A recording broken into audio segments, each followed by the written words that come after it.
Hey everybody, it's Paul again. This is the first of a series of videos where we'll be taking you inside of the castle and giving you a tour so you can see all the amazing features of it. So with that said, let's come on in and I'll show you guys around.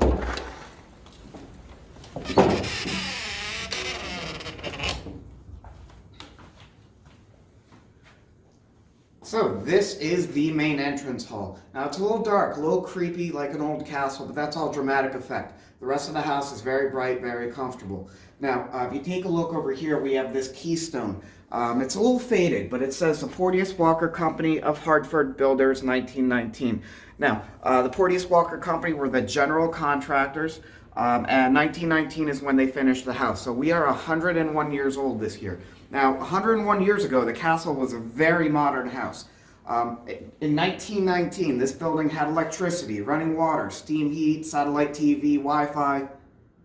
Okay, I'm just kidding about those last two, but it did have everything else. So for example, you take a look over in this corner, what we have is an original guest bathroom. The sink and toilet, all very much original fixtures from when the house was completed 101 years ago. And you'll see some more bathrooms when we explore the bedrooms upstairs. Now, if you take a look over in this corner right here, what we have is, it looks a little strange because it seems like it's just a rock formation, but you notice we have spaces, we have slots in between the stones. Those are there for a very practical reason.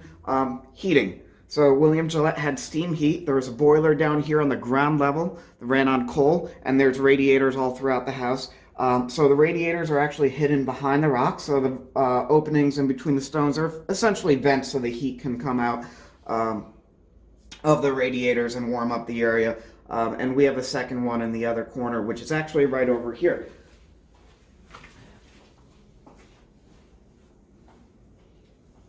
Now this corner, still dark, still creepy. It looks like maybe it could be a dungeon or something like that, but actually, very practical reason for this as well. This is the coat room. So that flat rock straight ahead, that is a shelf for people to leave their bags and other belongings. And if you take a look over here on the wall, what we have are some very functional coat hooks.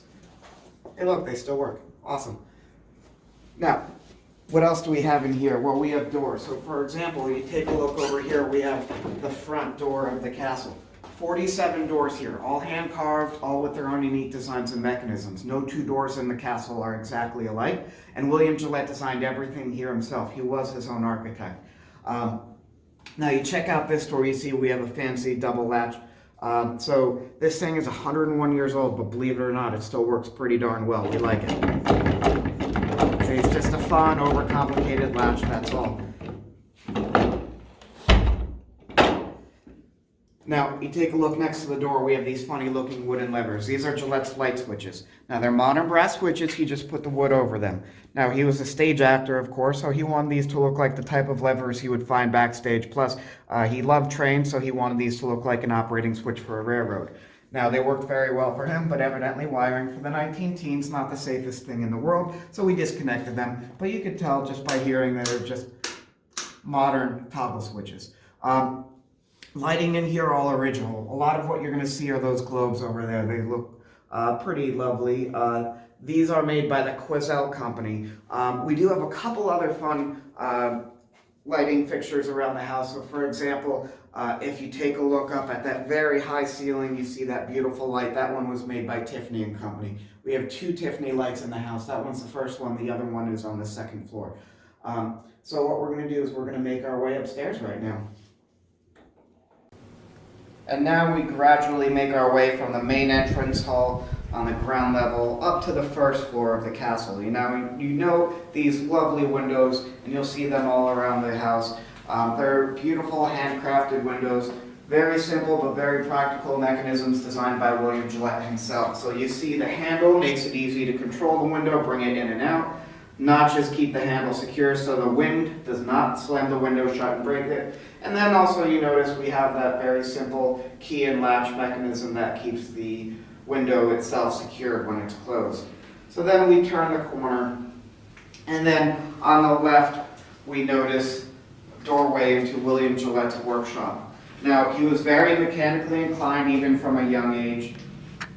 And he remained that way all throughout his life. He actually had 4 patents to his name, all for objects and items used in the theater, but he would still tinker around when he was living inside of the castle.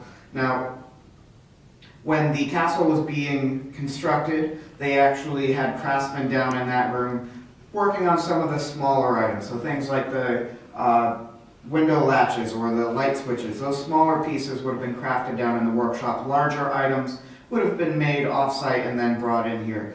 And then right next to the workshop, we have this mysterious staircase going up to an even more mysterious door. Now, this is what we refer to as the secret passage door. Now, I do have to say that it is not quite a secret, nor is it a passage, but it's still pretty cool nonetheless. William Gillette had a wicked sense of humor. He loved to play jokes on his friends. So when his friends would come to visit and they would walk up the stairs, he could use this door to sneak up behind them and scare them. If they were already upstairs and he wanted to get away from them, it was very easy for him to just sort of use that as a shortcut to go down into the basement and escape. Even if he was home alone and feeling lazy, it also made for a nice shortcut to go right down into the workshop. So it was very practical and very fun. And then we make our way up the stairs, and at the top of the stairs we have the entrance to the Great Hall. Now if you want to learn all about it, well, you're going to have to check in with us next time, because our next video we're going to show you all around the Great Hall, give you the grand tour. So keep checking our page, and we'll see you guys next time. Bye!